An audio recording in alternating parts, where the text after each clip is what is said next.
नमस्कार, मैं हूं दीपक और आप देख रहे हैं डीएस के टॉक्स। ये जो संडे दिवाली स्पेशल एपिसोड था जहाँ कव्वाली भी चल रही थी, कॉमेडी भी थी। हालांकि वो कॉमेडी कम पकाऊ सेशन बहुत ज़्यादा था। इस एपिसोड में तमाम घटनाक्रम जो घटित हुआ उससे एक चीज़ तो बाहर बैठी पब्लिक को तो पता चली गई है, लेकिन घर में पता चलने के बावजूद भी पता नहीं चल पा रही है। एंड वो चीज़ ये है कि ये जहरीली जरीवाला थी ना पिछले सीजन में, ऐसे ही जहरीली जास्मीन है जो कि आस्तीन की नागिन है और उसने रुबीना को डसने का पूरा इंतजाम कर रखा है। लेकिन या तो रुबीना डम्ब, अब चूंकि डम्ब एंड डम्बर की जोड़ी जिसे मैंने डम्ब एंड डम्बर बोला था, तो या तो रुबीना वाकई में डम्ब है या फिर उनको बहुत ज़्यादा भोलापन लेकर के चलने की आदत है, जो जास्मीन आपको शो में देखना तक नहीं चाहती है। एलिमिनेशन के लिए नाम ले लिया आपको, मतलब सरेआम टास्क में आपको जलील कर दिया, आप उसी के साथ बैठी हो। यहाँ पर जास्मीन ने जो अपना जहरीला रूप दिखाया है आज, कहीं ना कहीं ये एक खतरे की घंटी है रुबीना और अभिनव दोनों के लिए। और यहाँ इस सिचुएशन के लिए मैं इन दोनों को ही ब्लेम करूँगा, अभिनव और रुबीना दोनों को ही। इन्होंने डे वन से कहीं और इक्वेशन बनाई ही नहीं, ये जास्मीन के साथ ही बैठे रहे। और अब जब जास्मीन को सपोर्ट देने के लिए अली आ चुका है और उसने आते से ही अपना जो शकुनी वाला गेम है वो खेलना शुरू कर दिया है। और आप देखिए कि किस कदर जास्मीन अपनी एक्टिंग अब छोड़ी है इसने। ये जो एपिसोड था यहाँ पर एक टास्क हुई थी एजाज और जास्मीन के बीच में, जहाँ जास्मीन के लिए एजाज ने कहा था ये एड़ा बन के पेड़ा खाती हैं, बहुत चालाक हैं। और जास्मीन अपने वो कर रही थी कि नहीं सर, मैं एड़ा बन के पेड़ा नहीं खा रही हूँ, मैं कॉन्फिडेंट हूँ, मैं ये हूँ, मैं एक्टिंग कोई नहीं कर सकता इतने दिनों तक। मैडम ऐसा है कि आपने एक्टिंग भर भर के की है। जब निकी ने आपको गाली दी उसके बाद आपने फिर राहुल को इतनी गालियाँ दी, I spit on you, I spit on you, धमकी देता है, इतनी एक्टिंग की थी। उसके बाद आज उस मतलब ऐसे तो झूठा नंबर 1 सलमान खान है जो इतने बड़े बड़े झूठ बोलता है। अब जैसा होस्ट वैसे उसके कंटेस्टेंट भी होंगे। जास्मीन ने क्या कम झूठ बोले? जास्मीन बोलती वो कभी मुद्दा नहीं बनाती है, तिल का ताड़ नहीं बनाती। हम सब ने देखा था वो खींचम खांची वाले टास्क में लड़की को धमकी देता है, मेरे को इंजरी, कितनी एक्टिंग की थी। और अब आप देखिए कितनी सफाई से ये झूठ बोल जाती हैं। उसके बाद इनके बाहर जो फैंस हैं, अरे दोस्त वो क्यूट है रे, अरे जस्सू आंसू मत बहा रे, ग्लिसरीन महंगी है। अरे ऐसे मतलब महिमा मंडित करेंगे ऐसे घोटालेबाजों को, निकम्मे लोगों को जो they are good for nothing. ये सिर्फ लोगों का इस्तेमाल करना जानते हैं। और जास्मीन वैसी है, लोग उसको बहुत क्यूट बोलते हैं, जबकि ये पिछले सीजन में आई थी तब भी हमने देखा था किस कदर बायस्ड बिहेवियर था और रश्मि को ही कहीं ना कहीं गलत बोल के गई थी। अब आप देख लीजिए, ऐसे थर्ड क्लास लोगों को लोग अपना फेवरेट मानते हैं, आइडल मानते हैं, उनके ब्लंडर्स को जस्टिफाई करते हैं, जबकि ये एक नंबर की नागिन है और जिसके साथ बैठेगी उसी को डस लेगी। रुबीना को अगर अब भी अकल नहीं आई तो भाई विनाश काल विपरीत बुद्धि, आ बैल मुझे मार, ये फंडा हो जाएगा रुबीना अभिनव दोनों के साथ, क्योंकि अभी भी उसी के साथ बैठे हुए हैं। तो इस एपिसोड में कव्वाली का मुकाबला हुआ। मुकाबला है कव्वाली, जहां टीम राहुल एंड मवाली वर्सेस टीम जान और उसके पुलाव बनाने वाले ख्याली। इन सब ने मतलब ख्याली पुलाव, ये जो टीम है, इन्होंने आपस में कव्वाली का मुकाबला हुआ। No doubt Rahul is a much better singer और उसकी कव्वाली, और चूंकि घर में हर्ष आया था भारती का पति, तो जाहिर तौर पर लिरिक्स और सारे जो वन लाइनर्स थे वो तो हर्ष ने ही इन लोगों को लिख के दिए थे। एक चीज़ यहाँ मैं हाईलाइट करना चाहूँगा, आई एम श्योर आपने सब देखा है क्या क्रिकेट का चौका निकलता है छूके बल्ला, ये है घर का सबसे बड़ा नल्ला। और बहुत उधर से भी पलटवार हुए कि बड़ बोली, डबल ढोलकी, तंबोली और टेम्पो छाप शायरीज भी काफ़ी हुई। बट एक चीज़ है क्लास का डिफरेंस। राहुल की जो शायरी थी या कव्वाली थी वो एक हद तक डिसेंट हम कह सकते हैं, लेकिन जो उधर से शायरीज हुई, जैसे कि वो निकी का वो मास्क छुपाना इनसाइड द पैंट, तो भैया पिछले सीजन में फेमस हुआ था चुकला का चड्डा। मैं कहता भी था चड्डी पहन के फूल खिला। पिछले सीजन का चड्डी चुकला और इस सीजन की ये चड्डी चोर निकी तंबोली। अब भाई आपने हरकत ऐसी की है तो इसके ऊपर शायरी भी बनेगी, कव्वाली भी बनेगी। और जान कुमार शानू ने भी बोला था, जिसकी जबान में नहीं कोई हड्डी और छुपाती है हर चीज़ इनसाइड हर चड्डी। तो आपने ऐसी हरकत की है तो उसके ऊपर जोक्स बनेंगे और हम भी बोलेंगे। लेकिन मैं आपको गारंटी से बोल सकता हूँ, यहाँ ऐसे बहुत सारे विद्वान आएंगे जो बोलेंगे भाई क्या भाषा का इस्तेमाल कर रहा है, किसी लड़की के कपड़ों के बारे में तो ऐसा बोल कैसे सकता। ना हम तो बोल ही नहीं सकते भाई, वो सब कर सकती है नेशनल टीवी पर, बट बोलना मना है। आएंगे कई सारे विद्वान, कुछ और नहीं मिलेगा तो आ जाएंगे इस डायलॉग के ऊपर ही आरोप लगाने की भाई कैसे बोल दिया। हाँ वो करे तो चलता है, अभी तो शुरुआत है, अभी तो आने वाले कई सीजन में इस घटना का जिक्र होगा, क्योंकि तंबोली परिवार का नाम रोशन किया है ना वो मास्क चड्डी में छुपा के। तो जो आपने किया तो सुनने के लिए तैयार रहिए आप। सो ये जो कव्वाली का मुकाबला था, यहाँ जान की जो शेरो शायरी जो कव्वाली थी वो थोड़ी सी अच्छी तो हम नहीं कह सकते, वॉट द और चड्डी और इस तरह के वर्ड वहाँ बहुत यूज़ है। राहुल की टीम की शायरी कव्वाली थोड़ा मुझे डिसेंट लगा था। एनीवे तो जैसे हमने कल देखा था कि रुबीना और अभिनव को दिवाली का कपड़े वगैरह कुछ नहीं दिए गए थे, आज के एपिसोड में बाकायदा तैयार होकर के वो सारे घर वालों के साथ बढ़िया तरीके से जेल कर रहे थे, पार्टिसिपेट वगैरह कर रहे थे।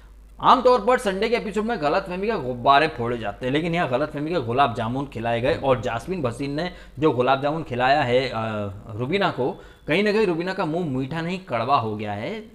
रुबीना आपको सुपीरियरिटी कॉम्प्लेक्स है, ये बात वो कह रही है जो डे वन से आपके साथ है, जो हमेशा आपके साथ बैठी रही। इनफैक्ट जिस जास्मिन के लिए आपने इतना साथ दिया, ज़बरदस्ती में सलमान की डांट खाई, वीकेंड पर पपेट मास्टर का टैग लिया उस जास्मिन के लिए, उसी जास्मिन ने आज सारे लोगों के सामने आपको बोल दिया कि भैया तुम्हारे अंदर सुपीरियरिटी कॉम्प्लेक्स है। इतना सुनना था कि मतलब गुलाब जामुन की मिठास गई साइड में, गुर्दे छिल गए होंगे रुबीना के गुर्दे छिलना तो लाजमी है, ठीक उसी तरह जैसे फुद्दू फरहान की अम्मी का नाम शब्बो आजमी है। आपने जिससे अपना दोस्त समझ के सारी बातें शेयर की, अब आपकी जो बातें हैं वो निकल के बाहर आ रही है। इसमें कहीं कोई शक की बात है नहीं कि रुबीना के अंदर सुपीरियरिटी कॉम्प्लेक्स है, और ये सुपीरियरिटी कॉम्प्लेक्स हमें डे वन से दिखाई दे रहा है। इनफैक्ट कई बार हमने देखा कि अभिनव भी अगर टास्क में कुछ समझाता तो रुबीना बीच में कूद पड़ती है, नहीं ऐसे नहीं वैसे नहीं, तो वो डिक्टेट तो करना चाहती है, इसमें कोई शक की बात है नहीं। ये बात तो रुबीना फैंस को भी माननी पड़ेगी कि रुबीना खुद को बहुत ज़्यादा बाकियों से ऊपर मानती है। हालांकि इन्हें फीडबैक दिए गए हैं, लेकिन इन्होंने कभी फीडबैक पर अमल नहीं किया। अब चूंकि आपने फीडबैक पर अमल नहीं किया है तो भाई बोया पेड़ बबूल का तो आम कहाँ से पाए है? आपने खुद अपने आप को आइसोलेट कर रखा था। जास्मिन, आप और अभिनव, ये तीन ही सोफिस्टिकेटेड इंसान हो, और जास्मिन जो बोला करती थी कि निक्की की लैंग्वेज घटिया है, राहुल की अपब्रिंगिंग घटिया, ये वो दुनिया भर की बातें, अब आपने उस एक दायरे में खुद को कैद करके रखा था। आपने कोई इक्वेशन बनाई नहीं, आपने अपने आप को खोला ही नहीं किसी और के सामने कि लोग आपका दूसरा साइड भी देख सकें। लोगों ने आपका एक सुपीरियरिटी साइड ही देखा है, आपने अपना जो हम्बल साइड किसी को शायद दिखाया नहीं होगा, तो लोगों को दिखा नहीं। तो अभी भी टाइम है, क्योंकि हमें पता है कि आप 10 वीक के पहले बाहर जाओगे नहीं। हालांकि आज जो इविक्शन हुआ है यहाँ पर रुबीना का नाम लिया जास्मिन ने, जास्मिन भी अच्छे से जानती है कि रुबीना बाहर नहीं जाएगी, लेकिन नाम क्यों लिया उसने? क्योंकि वो यहाँ दिखाना चाहती है, रुबीना को जगाना चाहती है कि रुबीना उसके रास्ते का सबसे बड़ा रोड़ा है। शायद उसे पता है कि अगर रुबीना रहेगी तो जास्मिन के टॉप 2 में जाने के चांसेस नहीं होंगे। हालांकि कलर्स दोनों को ही ले जाएगा टॉप 2 टॉप 3 में, बिकॉज दोनों कलर्स के बड़े बड़े फेसेस हैं। हालांकि रुबीना फैंस को ये बात बहुत बुरी लगेगी, लेकिन आप देख लीजिए रुबीना 10 वीक के पहले घर से बाहर नहीं जाने वाली है। ये बात आप लिख के रख लीजिए, चाहिए तो रिकॉर्ड कर लीजिए ये वीडियो या डाउनलोड कर लीजिए, जो करना है। 10 वीक के पहले ना जस्सू बहन बाहर जा रही है ना रुबीना जा रही है, क्योंकि मिनिमम गारंटी इतने दिनों की तो है ही। वरना एक बात देखिए, सबसे ज़्यादा बार नॉमिनेट हुई हैं रुबीना जी, अब तक बाहर नहीं गई हैं। जास्मिन की उल्टी खोपड़ी चलती, वो अली ने उन्हें पता नहीं कैसा ब्रेन वॉश कर दिया, जास्मिन भी जानती है रुबीना बाहर नहीं जाएगी, लेकिन एक अंदर का जहर आज उसने बाहर उड़ेल दिया। लेकिन रुबीना तो बाहर नहीं गई, हालांकि उन्हें असलियत पता चल गई, बाहर गया बेचारा शार्दुल। देखिए शार्दुल का कितना प्लान्ड नॉमिनेशन था, इविक्शन था। फराह खान आई, बाहर से जो मेहमान आए मीडिया के, उन्होंने बेचारे को नॉमिनेट कर दिया, जबकि एक्चुअली में नॉमिनेट होने का, बाहर जाने का असली हकदार कोई है तो वो है निसल्ला nepo kid Jaan Kumar Sanu, he is good for nothing. लेकिन शार्दुल तेरी यूएसपी क्या है? शार्दुल तो दिखता नहीं है, बेचारे को रेड जोन में तो पटक रखा था।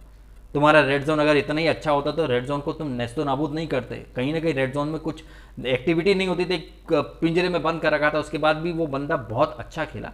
जब उसने एंट्री की थी तो मैंने उससे कहा था तहसीन पूनावाला जैसा कोई चमन चिंदी चूतिया होगा, लेकिन नहीं, उसने मुझे गलत प्रूव किया। मुझे बहुत गर्व है अपनी गलती स्वीकार करने में कि मैंने उसको बहुत गलत पहचाना। हालांकि उसकी एंट्री कुछ इस तरीके से थी, वो गोद में बैठाया था, उसके कुछ डायलॉग ऐसे थे, लेकिन अंदर आके उसने गलत प्रूव किया मुझे, और अपने खेल से बहुत इम्प्रेस किया। उसने कोई भी ओछी हरकत नहीं की, उसने दोस्ती भी निभाई, टास्क भी शिद्दत से की। एक बात का मुझे मलाल रहेगा, उसको भी मलाल रहेगा कि अगर वो निकलता तो कप्तान बन के बाहर निकलता, लेकिन घर वालों ने भेड़ चाल में चलकर उसके अरमान कुचल दिए। मेरा बहुत मन था कि शार्दुल उस टास्क के लास्ट तक जाता, और वो टास्क का जब मैंने रिव्यू किया था मैंने कहा भी था कि शार्दुल को लास्ट तक तो रहना था, क्योंकि वो डांस वाली टास्क थी और बंदे ने डांस किया, अच्छा डांस किया। लेकिन घर वालों ने कहीं ना कहीं भेड़ चाल में चलकर उसके अरमान कुचल दिए। और आज सलमान ने भी अप्रिशिएट किया एक तरीके से कि शार्दुल वो लोग पागल हैं जो कहते हैं कि आप नहीं दिखते हो, आपकी भटे जैसी आंखें दिखती हैं। खैर वो तो मजाक था, लेकिन शार्दुल को अप्रिशिएट किया। तो शार्दुल उन गिने चुने कंटेस्टेंट में है जो एक्चुअली में आए, कोई बहुत ज़्यादा एक्सपेक्टेशन नहीं थी, लेकिन एक रिस्पेक्ट और काफ़ी लोगों के दिल जीत कर वो बंदा गया है। डेफिनेटली अपना सर ऊपर रख के वो जा सकता है, क्योंकि कोई ऊंची हरकत उसने नहीं की, बहुत बढ़िया तरीके से गेम खेला। वैसे जब सलमान ने अनाउंस किया शार्दुल का इविक्शन, तो सलमान ने इतना भर भर के झूठ बोला कि शार्दुल तुमको और रुबीना को एकदम ऑलमोस्ट इक्वल वोट्स आए हैं, डिफरेंस बहुत ही निग्लिजिबल है, मार्जिन बहुत ही कम है। अबे किसको झूठ बोलते हो? या तो तुम झूठे हो या वो तमाम खबर ही झूठे हैं जो इतने दिन से चिल्ला रहे कि रुबीना को 90% वोट आए। कई लोग तो बोल रहे रुबीना को 95% वोट आए। तो कौन झूठा है? सलमान खान ऑब्वियसली तुम झूठे हो, या फिर वो खबर ही झूठे हैं। जो भी हैं, झूठ दोनों ही बड़ा जम के बोलते हो रे बाबा।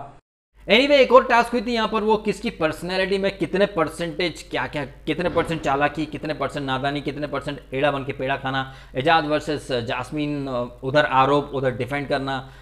जास्मीन एक नंबर की झूठी है, उसने इसी एपिसोड में साबित कर दिया कि वो एड़ा बन के पेड़ा खा रही थी। जब से अली आया तब से उसके पर निकल आए हैं, और अब वो अपना जो एक्टिंग थी ना मासूम कली बनने की, वो अब साइड में रख गई है, अब उसका नागिन रूप बाहर आ गया है। वहीं एजाज ने भी कहीं ना कहीं स्वीकार कर लिया कि वो टास्क में थोड़ा सा इलॉजिकल बातें कर देते हैं, आवाज़ बहुत उठा लेते हैं। उधर रुबीना वर्सेस राहुल का भी बहुत आर्ग्यूमेंट चला। तो डे 1 से रुबीना और राहुल की तो पट नहीं रही है, और इसका कारण जैसे कि मैंने ऑलरेडी स्टार्ट में बोल दिया, क्योंकि रुबीना ने अपने ग्रुप से, कौन सा ग्रुप, वो 3 ही हैं, रुबीना, अभिनव, जास्मीन, इन्होंने 3 को अपने दायरे में कैद कर रखा था। इसके अलावा इन्होंने बाहर किसी से मिलना जुलना शुरू ही नहीं किया। तो अब रुबीना को कहीं ना कहीं ये चीज़ रियलाइज़ होनी चाहिए कि उसने कितना बड़ा ब्लंडर किया था, और नए दोस्त उसने बनाए ही नहीं। एक खुद को एक कंफर्ट जोन में रख लिया, अब वहाँ से बाहर आना बहुत मुश्किल होगा, क्योंकि बाकी लोग आप पर भरोसा नहीं करते। मतलब के लिए, टास्क के लिए हो सकता करे, बट एक समझदार व्यक्ति वो होता है जो नज़दीक का फ़ायदा तो देखे, लेकिन नज़दीक का फ़ायदा देखने से पहले दूर का नुकसान भी देखे। ये गलती अभिनव रुबीना दोनों ने कर दी। उन्होंने सिर्फ नज़दीक का फ़ायदा देखा, दूर का नुकसान नहीं देखा कि ये गेम जो है काफ़ी लंबा होता है, रिश्ते बदल जाते हैं, दोस्त दुश्मन बन जाते हैं। अपने ऑप्शंस रेडी रखने चाहिए थे, तलाश के रखने चाहिए थे, लेकिन आपने ऐसा कुछ नहीं किया। अब किया है तो भुगतो, और क्या बोल सकते हैं। बाकी तो वो डोनाल्ड ट्रम्प और ये सुरभि चांदना जो नागिन है, मुझे तो भाई इसकी शक्ल गोबर जैसी लगती, 3rd क्लास लगती है। और हर्ष ठीक था, उसकी राइटिंग का मैं फ़ैन हूँ उसकी, एक्चुअली एक्टिंग का भी फ़ैन हूँ, बट ये बहुत पकाया था अंदर, घर के अंदर जाके वो नागिन डांस किया, 1 लाइनर्स कुछ भी, मतलब हंसी ही नहीं आई मुझे तो। और वो जो बच्चा था छोटा सा गर्वित, वो तो मुंह भी फाड़ रहा था, मतलब मिडनाइट शूट में बच्चों की नींद भी ख़राब कर दी, घर वाले भी पक ही गए थे। तो बाकी ये सब तो बोरिंग था। अब कल कविता के ऊपर अली का गुस्सा फूटेगा, दोनों लड़ेंगे, और उसके बाद नॉमिनेशन टास्क होगा, जहाँ पर फिर से रुबीना को एक सदमा लगेगा। अली भाई किसी का सगा नहीं है, वो गेम खेलने आया है, और उसका एक ही फंडा है भाई, अपना काम बनता भाड़ बजाए जनता। अली जो है वो अपना गेम खेल रहा है, उसे बिग बॉस ने जिस इंटेंशन से भेजा है वो वही कर रहा है। और वो बेवकूफ़ हैं वो लोग जो अली की बातों में भरोसा कर लेते हैं। निकी तब बोली नहीं, अभी भरोसा किया था, हमने प्रोमो में देखा, वो निकी के गुर्दे छिल गए। तो राहुल वैद्य ने भरोसा करके अली को कैप्टनसी का दावेदार बना दिया, और कैप्टन बना भी दिया। अब राहुल के साथ जब धोखा करेगा तब देखना इंटरेस्टिंग होगा। हालांकि हमें इस एपिसोड के एंड में एक बात और पता चली कि राहुल को पोक कर रहा है एजाज। अब इन दोनों में 36 का आंकड़ा हो चुका है, और राहुल ने ऑलरेडी पवित्रा से बात कर ली कि भैया कल को मेरा एजाज का होना तो तू बुरा मत मानियो, क्योंकि तेरी मेरी अलग इक्वेशन है। तो अब ऑलमोस्ट सलमान भी बोला कि आधा पड़ाव पार कर चुका है। अब जो अगला आधा पड़ाव है, वहाँ इक्वेशंस कैसे बदलती हैं ये देखना इंटरेस्टिंग होगा, वो हम देखेंगे आने वाले दिनों में। फिलहाल इस वीडियो को यहीं मैं खत्म कर देता हूँ। आप कमेंट करें और बताएं आपके ओपिनियन, आपके हिसाब से किसकी कव्वाली आपको ज़्यादा बेटर लगी, और क्या आपको नहीं लग रहा कि रुबीना को जो आज सदमा लगा है इसकी जिम्मेदार खुद रुबीना ही हैं। आपने अपने आप को बाकी लोगों से काट के रखा था, और जिसको आपने बगल में बिठा रखा था वो तो आस्तीन में छुपी नागिन निकली, और नागिन तो डसती ही है, और डस लिया आपको। अगर अब भी नहीं सुधरे तो फिर भगवान भरोसे चल। कमेंट करें आप अपने ओपिनियन। वीडियो अच्छा लगा तो लाइक करना, कमेंट करना, शेयर करना, और सब्सक्राइब भी करना डीएस के डॉक्स को अगर आपने नहीं किया है। तो आपने समय निकाला, वीडियो देखा, आपका बहुत बहुत धन्यवाद।